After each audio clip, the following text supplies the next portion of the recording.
E nós aqui em cima ficaremos para juntos ouvirmos a pregação no livro de Tito. E eu quero ler o capítulo 2. Na verdade, embora pretenda observar todo o capítulo 2, a leitura nossa para esse momento será apenas dos versículos 11 a 15, parte final do capítulo. Muito bem. Leiamos então o que está escrito aqui na palavra de Deus. Porquanto a graça de Deus se manifestou salvadora a todos os homens, educando-nos para que, renegadas a impiedade, as paixões mundanas, vivamos no presente século sensata, justa e piedosamente, aguardando a bendita esperança e a manifestação da glória do nosso grande Deus e Salvador Cristo Jesus, o qual a si mesmo se deu por nós, a fim de remir-nos de toda iniquidade e purificar para si mesmo um povo exclusivamente seu, zeloso de boas obras. Diz estas coisas, exorta e repreende também com toda a autoridade, e ninguém te despreze. Vamos só orar mais uma vez, buscar a bênção de Deus para esse momento.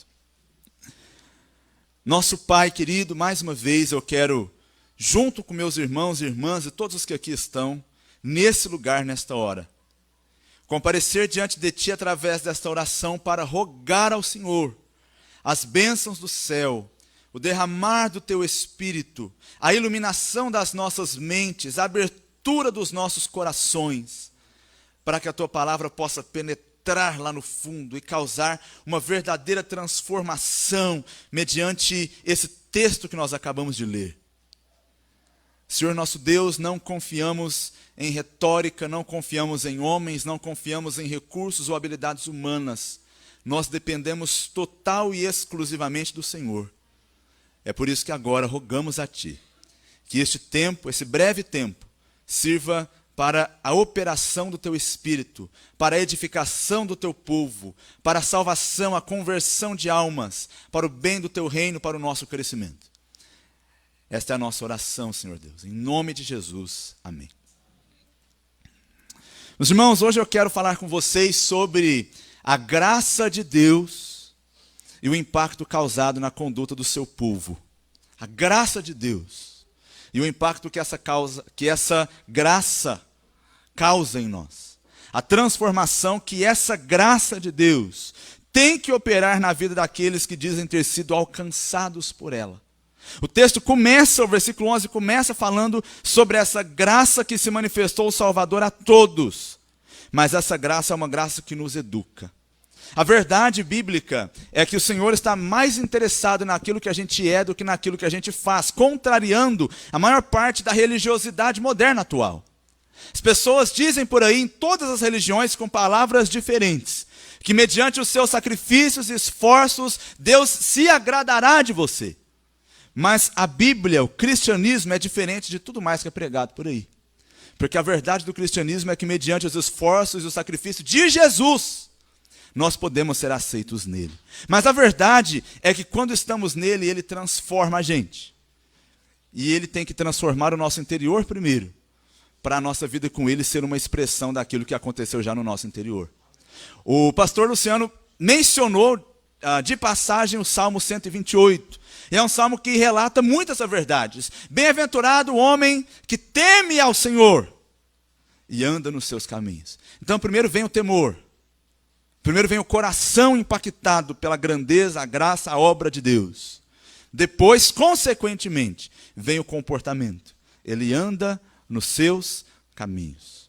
É possível que muitas pessoas para quem nós olhamos, até talvez com certa admiração, e observemos talvez a sua força de vontade, e a sua disciplina, e o seu caráter aparentemente ilibado, e as suas belas palavras, e a sua maravilhosa forma de se vestir, ainda assim é possível que alguém assim tenha o coração completamente longe de Deus. Como disse o Senhor Jesus, sepulcros caiados, são belíssimos por fora, mas é morte por dentro, se Deus não tiver impactado aquele coração de verdade. Nada disso vai servir. Pergunta é, você já foi impactado pela graça de Deus? É isso que Deus espera de nós. A Bíblia ensina que tudo é por Ele, por meio dEle e para Ele. Portanto, aquilo que a gente faz para Ele tem que ter origem também nele. Ele veio até nós, nos buscou, nos salvou, nos transformou. E agora, como resposta, nós vamos até Ele. Nós amamos a Ele, porque Ele nos amou primeiro. Porque Ele veio até nós. E essa é a boa nova do cristianismo. Portanto, o livro de Tito e esse texto que nós acabamos de ler, ele está falando um pouquinho a respeito dessa verdade. Para você entender o que Tito é. O Tito é um livro, é uma epístola que é chamada de epístola pastoral. O próprio Tito, pelo que nós percebemos, não era necessariamente um pastor. Ele não pastorearia aquela igreja. O que ele faria lá era estabelecer, era organizar aquele corpo de crentes agora como uma igreja local. Foi por isso que ele foi enviado para lá. Portanto, Tito trata disso. Organização da igreja local. No capítulo 1, Tito vai tratar a respeito da liderança da igreja. Então fala das qualificações dos presbíteros, dos diáconos, a forma como eles deveriam ser eleitos pelo povo e assim por diante. No capítulo 2, que é o capítulo onde nós estamos, o texto aborda a conduta da igreja como um todo. Nós não lemos o texto, mas os versículos de 1 a 10 falam de vários grupos de pessoas que estavam ali. Homens idosos, mulheres idosas, jovens recém-casadas, moços, servos e assim por diante. Como eles deveriam se comportar. Então no capítulo 1 é a liderança da igreja, no capítulo 2 é a conduta dos membros da igreja como um todo. Essa carta tem dois propósitos fundamentais. O primeiro, lidar com os falsos mestres. Pois é, tem hoje, na época também tinha já. E eles precisavam então lidar com isso. Por isso, você vai ver bastante a Bíblia dizer a respeito do que deveriam fazer ou de como eles deveriam se comportar com relação a esses homens que ensinavam falsas doutrinas. Então, a primeira preocupação dessa carta, entenda aí, é purificar a igreja das falsas doutrinas, dos falsos ensinos, para que a igreja se mantivesse pura diante de Deus. Mas há um segundo propósito, e esse segundo propósito, ele é meio que evangelístico. Mas evangelístico no seguinte sentido: ele tinha preocupação com a imagem da igreja, de maneira que a igreja pudesse ser bem vista pelas pessoas, e assim o evangelho e o testemunho delas pudesse abrir portas para que a igreja pudesse impactar as vidas ao seu redor. Tem essa preocupação muito clara aqui. E aqui é isso que ele vai mostrar, como a conduta da igreja é importante para a manutenção da doutrina, a pregação e a atratividade do evangelho. O que nós pregamos só fará sentido à luz do que nós vivemos. Caso contrário, não é possível. Mas como nós podemos viver assim? Mediante a graça de Deus. E essa é a verdade fundamental aqui. Então perceba que o versículo 11 começa dizendo uma palavrinha, pelo menos na minha versão, que é a revista atualizada. A Bíblia começa com a palavrinha porquanto, ou porquê, ou portanto. Aqui é uma conclusão. Ele está concluindo um raciocínio, uma ideia. É isso que está acontecendo aqui. Porquanto a graça de Deus se manifestou salvadora a todos os homens. Mas afinal de contas, sobre o que o apóstolo Paulo estava falando antes? Esse é o meu primeiro ponto. Ele estava falando sobre as expressões da conduta cristã. Disso que ele está falando. Por isso ele começa com essa palavrinha porquanto. Por quê? Porque a experiência do evangelho, conforme está escrito aqui, resulta numa conduta conveniente. Se você ler lá no versículo 1 do capítulo 2, está escrito assim: tu, porém, Paulo falando para Tito, fala o que convém à sã doutrina. Então esse é o ponto aqui. Tito, você vai falar da sã doutrina, da doutrina sadia, da doutrina saudável. E o que convém à sã doutrina? Qual, afinal de contas, é a conduta que é conveniente com a sã doutrina? Quais são as atitudes condizentes? Meus irmãos, ouça bem, não há dicotomia no estudo e no aprendizado da palavra de Deus e na nossa vida prática. Não há essa dicotomia. É por isso que nas nossas vidas, inclusive na nossa pregação, tem que ter os dois. Tem gente que tenta viver prática sem doutrina. E tem gente que quer aprender doutrina sem ter prática. Acontece que tanto um lado está errado, quanto o outro também está. Para o cristão, a sã doutrina resulta em atitudes que são condizentes com ela. E essa é a verdade que está aqui. Então, como essa doutrina impactaria as pessoas? Veja aí, eu só vou pontuar, não vou ficar nesses versículos não, tá? Eu vou pontuar rapidamente, você me acompanha. Você está ligado aí? Você me acompanha mesmo? Então eu vou falando os versículos de forma breve, tá bom? Veja o versículo 2. O versículo 2 fala como essas expressões da conduta cristã seriam manifestas na vida dos homens idosos, dos homens mais velhos da igreja. Então veja, a Bíblia diz que eles deveriam ser temperantes, que sejam temperantes, ou seja, aquele que não comete excessos, que eles deveriam ser respeitáveis, possuir o respeito da comunidade. Também, diz o versículo 2, que eles deveriam viver de forma sensata, tomar boas decisões. Aquele que foi alcançado pela graça de Deus não pode ter a vida prejudicada, bagunçada, por conta de decisões precipitadas todo dia.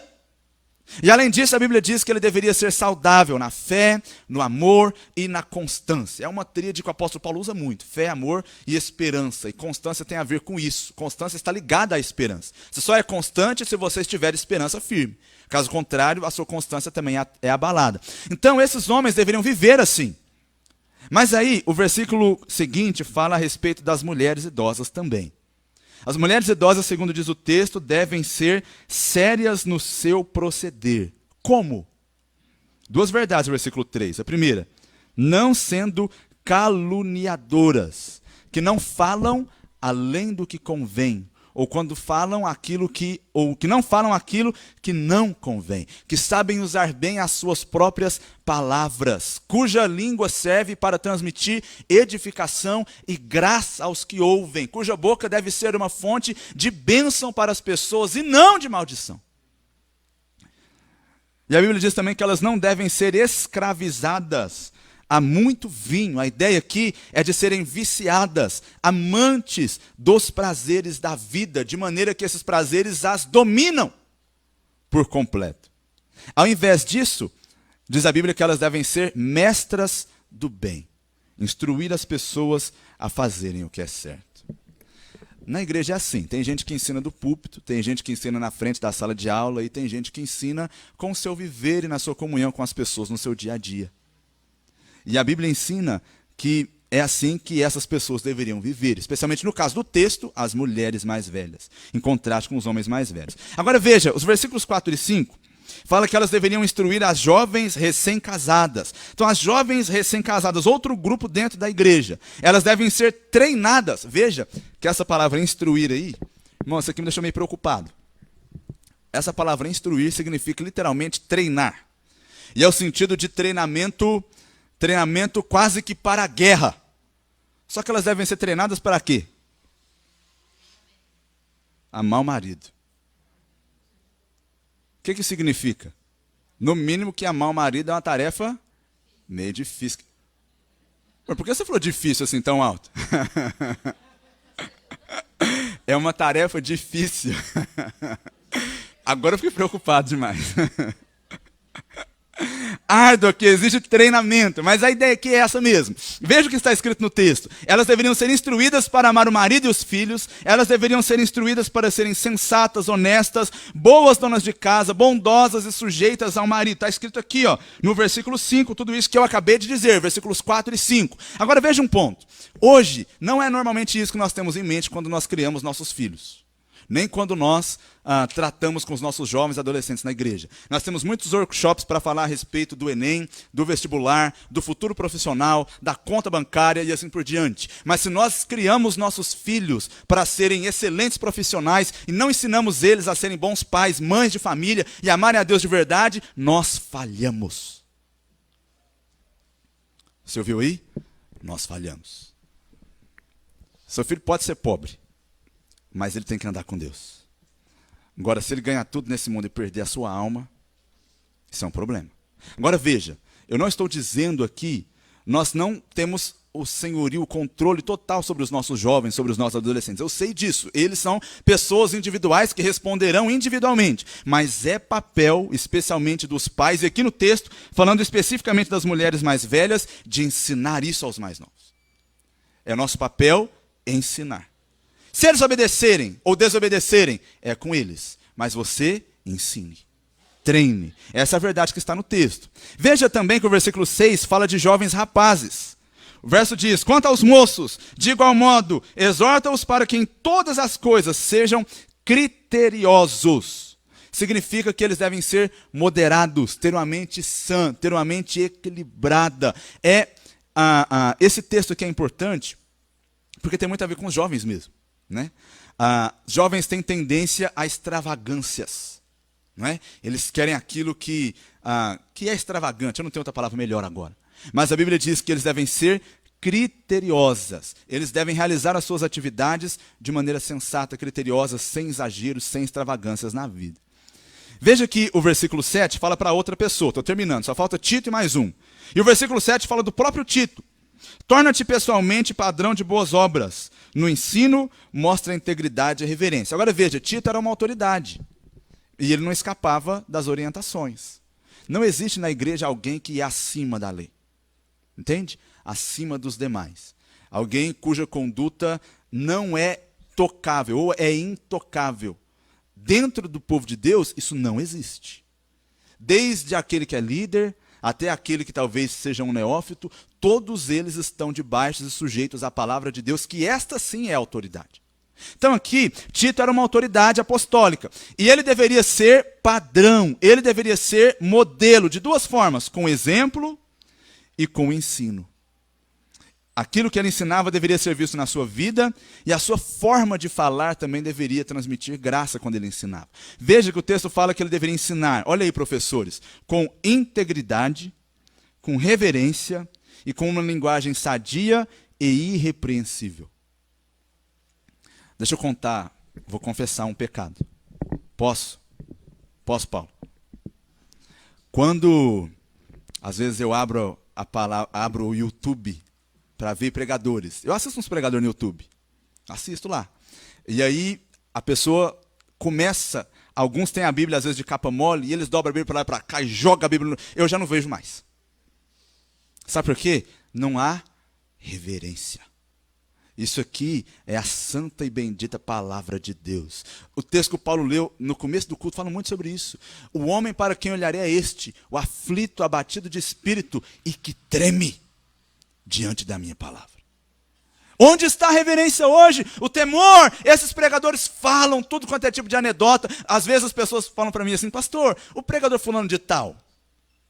Ah, pastor, mas ele é legal. Tudo bem que ele fala um monte de coisa assim que não dá para falar na igreja, mas ele é legal. Mesmo? Será que essa linguagem dele não é sadia e irrepreensível? Vale a pena continuar ouvindo? Então, meus irmãos, a gente precisa cuidar com isso. Está entendendo o que eu estou dizendo aqui? Eu só estou querendo dizer que a Bíblia nos ensina que quem transmite a palavra de Deus deve fazê-lo com temor. Não estou dizendo que nós não possamos ser bem-humorados, mas tem que haver reverência diante da palavra de Deus, pois ela é santa e ela é autoridade sobre nós. Bem, finalmente, os versículos 9 e 10 falam dos servos. Os servos deveriam ser fiéis. Olha o que diz o texto. Eles deveriam ser obedientes ao Senhor, verso 9. Dar motivo de satisfação. Não ser respondões. Não furtar. Pelo contrário, deveriam dar prova de toda a fidelidade. Gente, não ser respondão. Sabe o seu chefe? Pois é. Não pode ser respondão com ele. Ainda que você queira. Tem um chefe que merece, né? Você fala, pastor, mas ele mereceu. Mas a Bíblia ensina, não sejam respondões. Pelo contrário, sejam obedientes. Deem satisfação ao Senhor de vocês. Não furtem, sejam fiéis. Servos aqui, irmãos, é diferente de empregados hoje. Eram servos mesmo. Praticamente escravos, que viviam na casa dos senhores e pertenciam aos senhores. Isso acontecia por vários motivos que em outra ocasião eu posso tentar explicar. Mas o ponto é que mesmo esses, se eram crentes, deveriam ser fiéis aos senhores como forma de honrar a Deus. Então aqui está o ponto. Agora veja bem, antes de nós voltarmos para o nosso texto, tem uma preocupação aqui que eu gostaria muito de destacar. Fim do versículo 5 e o versículo 8 também. O fim do versículo 5 diz, sujeitas ao marido, falando das mulheres, para que a palavra de Deus não seja difamada. Versículo 8 diz, linguagem sadia e irrepreensível, para que o adversário seja envergonhado, não tendo indignidade nenhuma que dizer a nosso respeito. Sabe o que isso significa aqui? Que a nossa conduta cristã tem um alvo. E qual é o alvo? Ornar o evangelho do Senhor Jesus Cristo. Envergonhar, calar a boca do nosso acusador. para que mediante as nossas boas obras, Deus seja glorificado, o inimigo seja envergonhado e o evangelho seja afamado no meio do lugar onde nós estamos vivendo. Então veja que tem essas duas verdades aí. A palavra de Deus, a preocupação do apóstolo Paulo não pode ser difamada. Quando nós agimos de maneira leviana, nós desonramos a palavra que nós dizemos que cremos. Você entende, meus irmãos, que isso é importante? Você entende que isso é importante? O que nós estamos dizendo aqui, portanto, é que o nosso testemunho não pode ser só um legalismo, mas ele tem que ser preocupação nossa. Por quê? Porque através do nosso testemunho as pessoas vão crer ou não, por crédito ou não, naquilo que nós dizemos que aconteceu conosco. Você entende isso? Então, essa é a primeira preocupação do apóstolo Paulo. E a segunda, o versículo 8 diz, é que o inimigo seja envergonhado, não tendo do que nos acusar. Portanto, Tito deveria ser assim para que a igreja não perdesse o respeito dos de fora. Ouça bem aqui, o inimigo usa brechas para queimar o nosso filme. E cá entre nós, se você é crente há algum tempo, você sabe muito bem disso. As pessoas ao seu redor podem fazer o que quiserem, ninguém está nem aí. Mas se você que é um cristão faz, na hora! Não é assim? Alguém fala assim, diz que é crente. É ou não é? Claro que é! Mas se nossa conduta for irrepreensível, o inimigo não terá do que nos acusar. Então a gente precisa se preocupar com isso. Porque o nosso testemunho não tem a ver só conosco, mas tem a ver com a mensagem do evangelho que está em nós. Se nós quisermos honrá-la, nós precisaremos vivê-lo. E vivê-lo de verdade. Bem, finalmente, terceiro e último ponto, está aí nos versículos 11 a 15, que eu li e volto para o texto agora, para nós concluirmos essa mensagem. Esse texto fala sobre quais são as bases da conduta cristã. Quais são as bases teológicas para que nós façamos o que nós fazemos. Certo? Como eu disse, uma prática desprovida de doutrina é só legalismo. Tem gente que é muito assim, eu quero ouvir uma pregação que seja totalmente prática. Se não houver doutrina, essa prática pode ser vazia. Totalmente. Pode ser um legalismo só. Agora, se houver as bases corretas, então a prática será correta. Você sabe, eu já disse isso aqui, que há 4 formas da gente se comportar diante de Deus. A gente pode fazer a coisa errada pelo motivo errado, pode fazer a coisa errada pelo motivo certo, pode fazer a coisa certa pelo motivo errado e pode fazer a coisa certa pelo motivo certo. Só uma delas Deus aceita. Adivinha qual é? A coisa certa pelo motivo certo. Se fazemos as coisas certas pelos motivos errados, ainda que as pessoas não saibam, Deus sabe. E ele nos julgará com base nisso. Está em 1 Coríntios 3, de forma muito clara. Então veja o que o texto ensina aqui.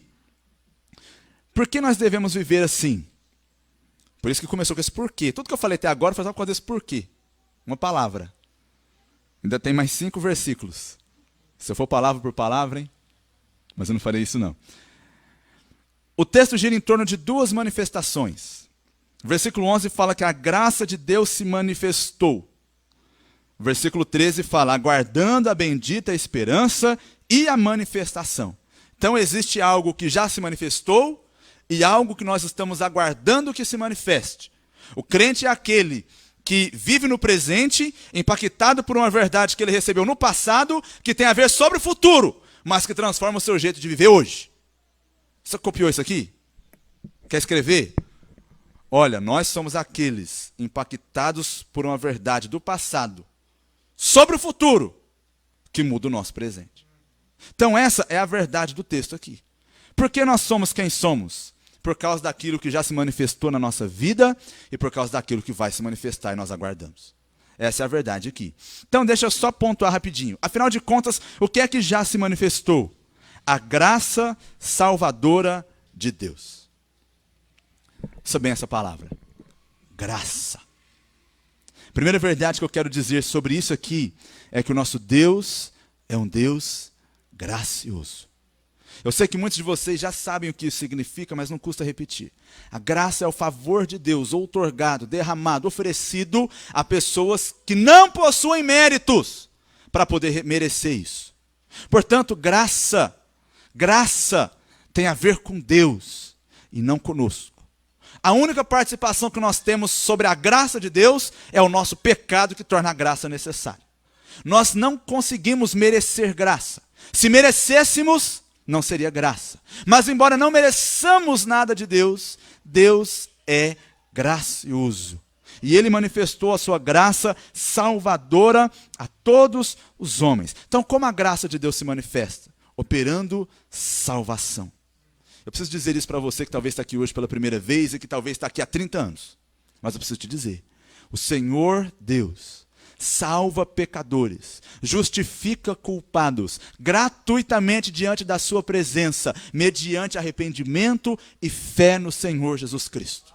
Essa é a verdade. O Deus criador dos céus e a terra, o Deus criador de todos os seres humanos e de tudo que existe, aquele que criou do nada, aquele que é a fonte de quem todas as bênçãos fluem. Esse Deus do qual nós nos separamos, nos afastamos e vivemos de maneira como se nós não o conhecêssemos, esse Deus ainda assim diz: vocês merecem punição, mas eu gratuitamente ofereço vida eterna, perdão dos pecados, justificação na minha presença, galardões e gozo eterno, a restauração da comunhão comigo, mediante arrependimento dos pecados e fé no Senhor Jesus Cristo, aquele que veio do céu para morrer a favor de pecadores, no lugar de pecadores, que venceu todos os nossos inimigos, que reina eternamente até colocar todos os seus inimigos debaixo dos seus pés. Esse Jesus Cristo é aquele que dá vida a todo aquele que crê. Mas você precisa crer. Então essa é a verdade central. Deus é gracioso. E essa graça salvadora já se manifestou. Mas aqui, eu tenho que tentar explicar esse versículo para você. Porque pode ter alguma verdade aí que te confunda. O versículo diz: a graça de Deus se manifestou salvador a quem? O que está escrito aí? Todos os homens. Isso significa então que todos os homens são salvos? Não. Quem crê nisso são os adeptos de uma escola teológica chamada de universalismo. Significa que no fim, quem creu, quem não creu, tanto faz, vai ser tudo salvo no final. Esse é um dos versículos básicos deles. E eles afirmam isso com base nesse versículo. Qual o problema de você enxergar todos os homens dessa forma? Nem todos são salvos. Então, como o texto diz que a graça salvadora de Deus se manifestou a todos os homens? Qual é essa verdade aqui? A resposta é muito fácil. Vou pontuar algumas coisas. A primeira delas, o texto diz que essa graça já se manifestou. O fato de ser graça salvadora e dessa manifestação estar no tempo passado, no pretérito perfeito, indica que o texto não está falando de oportunidade de salvação, mas de salvação de fato. Portanto, ele está falando daqueles cuja graça de Deus salvadora já atuou e já foram transformados em filhos de Deus, já são salvos por Deus. Mas, pastor, a Bíblia está falando de todos os homens. Quem são todos os homens? São todos os grupos que compõem a igreja. Só você ler os versículos anteriores. São homens, mulheres, jovens, moços, livres, servos, ricos, pobres, todos os tipos de pessoas. A igreja é composta por gente assim. No nosso meio tem gente pobre, gente muito pobre. Pastor Carlos mais abaixo um pouco. Também tem gente um pouco mais importante. Tem gente cuja história é de um jeito, cuja história é de outro jeito. Tem homens, tem mulheres, tem jovens, tem crianças. A graça de Deus salva. E não só um grupo específico, mas pessoas de maneira geral. Essa é a beleza da igreja. Existem várias pessoas cujas histórias são diferentes, cujos históricos eles são completamente distintos uns dos outros, mas Deus os resgatou. Nos vícios, na religiosidade, com 40 anos, 50, 70 anos de idade, ou com 4, 5, 6 anos de idade, a graça de Deus. É que o versículo 12 continua falando: educando-nos, para que, renegadas as impiedades, as paixões mundanas, vivamos no presente século sensata, justa e piedosamente. Quem é que renega as paixões mundanas e vive nesse mundo sensata, justa e piedosamente? Os salvos. Então, claro, existem outros textos que falam da oportunidade de salvação para todos. Só que não é esse texto. Esse texto fala de algo que já está feito, que já aconteceu de maneira cabal, definitiva, e não simplesmente parcialmente. Não como uma oportunidade, mas como um fato consumado. Então veja, os crentes da igreja. Eu estou dizendo isso, talvez você fale assim, pastor Carlos está impondo a visão dele sobre o texto. Eu estou querendo tentar explicar para você que às vezes a mesma palavra tem significados diferentes dependendo do lugar onde você a usa. Uma forma disso, por exemplo, é se eu falo para o pastor Luciano assim, pastor, o culto hoje foi uma bênção, estava todo mundo na igreja hoje. O que é que eu quero dizer com isso? Todo mundo quem? Todo mundo nem cabe aqui na igreja. Aliás, aqui na igreja, tá, olha lá, tanta gente em pé lá, a gente tem que expandir esse templo aqui, pastor. Não está cabendo nem os nossos, imagina todo mundo. Então, o que eu quero dizer com isso? Eu quero dizer todo mundo dentro do nosso contexto, as pessoas que fazem parte desse corpo local de irmãos. Quando eu falo manga, se eu soltar a palavra no ar, alguns de vocês vão ficar com vontade de pegar uma verdinha, jogar sal nela e chupar. Você já fez isso? Certo? Outros, talvez, as costureiras aí vão imaginar que eu estou falando disso aqui, esse pedaço de pano que tem na minha camisa. Se for alguém do norte, pode imaginar que eu estou falando sobre fazer chacota com alguém, rir de alguém, você está mangando de alguém. Então, você entende o que eu estou querendo dizer? Nesse texto, a palavra todos está se referindo aos que estão mencionados nos versículos anteriores. É isso que eu estou querendo mostrar para você aqui. Agora veja bem, uma vez que eu disse isso, eu quero prestar atenção com você no que a graça de Deus faz. Versículo 12. Ela nos educa para que nós reneguemos a impiedade, as paixões e vivamos no presente século sensata, justa e piedosamente. A graça nos educa. Isso aqui é muito importante. As pessoas acreditam assim. Isso já aconteceu muito comigo, especialmente experiências de evangelismo. Eu admiro os cristãos.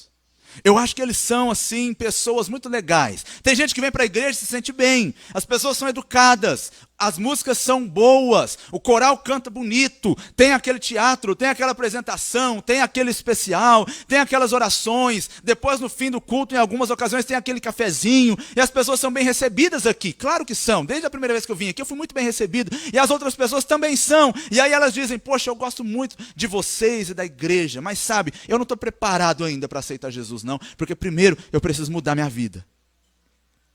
Não é assim? Você nunca ouviu isso, não? Primeiro eu preciso resolver minhas pendências, eu preciso abandonar meus vícios, eu preciso resolver a minha vida lá com a minha esposa ou com o meu marido. E aí depois, quem sabe, com certeza, eu vou receber Jesus como meu Salvador e eu vou ficar firme lá. Ontem eu contei para os adolescentes, tem uma pessoa que eu conheço, assim, muito próxima minha, eu tenho contato com ela vez ou outra, e toda vez que ela me vê, ela fala isso. Pastor, parei de fumar dessa vez, hein? Pastor, agora eu melhorei aquela área, hein? Pastor, daqui uns dias eu vou estar pronto, aí eu vou lá. Sempre me fala isso. Deixa eu dizer uma coisa para você. Esse temor que muitos têm, e que é até comum, reflete uma visão errada do que o Evangelho diz. Meus irmãos, não é por força nem por violência, é pelo meu Espírito, diz o Senhor. A verdade, portanto, é que aquele que quer ser transformado por Deus tem que se entregar à graça de Deus. É Deus que faz a obra! Não é você nem eu, isso é uma bênção para o nosso coração. Ele vai transformar você, Ele vai fortalecer você, Ele vai ajudar você, Ele vai sustentar você, e dia após dia Ele vai te dar poder dEle, e é mediante o poder dEle que nós vamos viver, nós vamos vencer, e nós vamos ser transformados para a sua glória. É mediante o poder dEle que nós vamos ser usados, é mediante o poder dEle que nós vamos servi-lo, é por causa dEle que nós fazemos, não por nossa causa, não por nossa força. Ei, pode descansar em Deus. Pode descansar em Deus. A graça de Deus nos educa, nos liberta das paixões mundanas e nos capacita a viver do jeito que Deus quer. É a graça de Deus. A gente acha que a graça de Deus vai até a conversão. Daqui para lá você se vira. Meus irmãos, se fosse assim, nenhum de nós conseguiríamos nos virar nem por 5 minutos. A graça dele nos sustenta todos os dias. Por isso a gente cantou aqui, dia a dia, Cristo está comigo. Não vou cantar de novo não, porque nem tem voz aqui mais. Bom, versículos 13 e 14 falam da manifestação da glória de Jesus. Vou terminar com esses versículos, tá? Por que nós devemos viver de forma condizente com a doutrina? Por que devemos viver de maneira piedosa? E a resposta é, porque nós estamos aguardando com esperança a manifestação da glória do nosso grande Deus e Salvador Cristo Jesus. Porque nós estamos olhando para o nosso futuro. Isso nos motiva a continuar firmes. Ei, esperança tem a ver com conduta. Esperança tem a ver com conduta. Sabe por que o mundo vive da forma como o mundo vive? Eu vou responder, você não vai acreditar. Porque o mundo não tem esperança. Eu sei que talvez não pareça, mas essa é a verdade. O hedonismo é a filosofia do desespero. Por conta do materialismo que tomou conta. Quando eu digo materialismo, é a ideia de que tudo que existe é só a matéria e se resume à matéria e ao aqui e ao agora, e ao morreu, acabou. Então é isso mesmo. O apóstolo Paulo já falou isso lá em 1 Coríntios 15. Olha, se não há ressurreição, se não há depois, se não há a vinda do Senhor Jesus Cristo, comamos e bebamos, porque amanhã morreremos. Ou seja, não há esperança. Mas se nós temos esperança, isso muda a nossa forma de nos comportar e de viver. A esperança afeta a conduta. Entende isso? Qual é a esperança do crente? A manifestação da glória do nosso grande Deus e Salvador Cristo Jesus. Tem umas seitas aí que dizem que Jesus não é Deus. Pede para ele ler esse texto aqui e explicar, por favor. O nosso grande Deus e Salvador, que é Jesus. Ele é Deus. Mas o ponto aqui é que quando ele se manifestar como rei, como aquele que nos comprou, nós precisamos lembrar de algo. Versículo 14. Ele se deu por nós. Portanto, nós estamos aguardando aquele que se deu por nós. Certo? E por que ele se deu por nós? O texto continua. Para nos remir da iniquidade e purificar para si mesmo um povo exclusivamente seu. Então, quando o Senhor Jesus Cristo morreu na cruz, não foi em vão. Foi porque ele tinha um povo que ele purificaria. E esse povo são seus eleitos, sua igreja, sua noiva. A Bíblia diz que esse povo, pela morte de Cristo, foi remido da iniquidade. Remido é resgatado, é comprado, é liberto.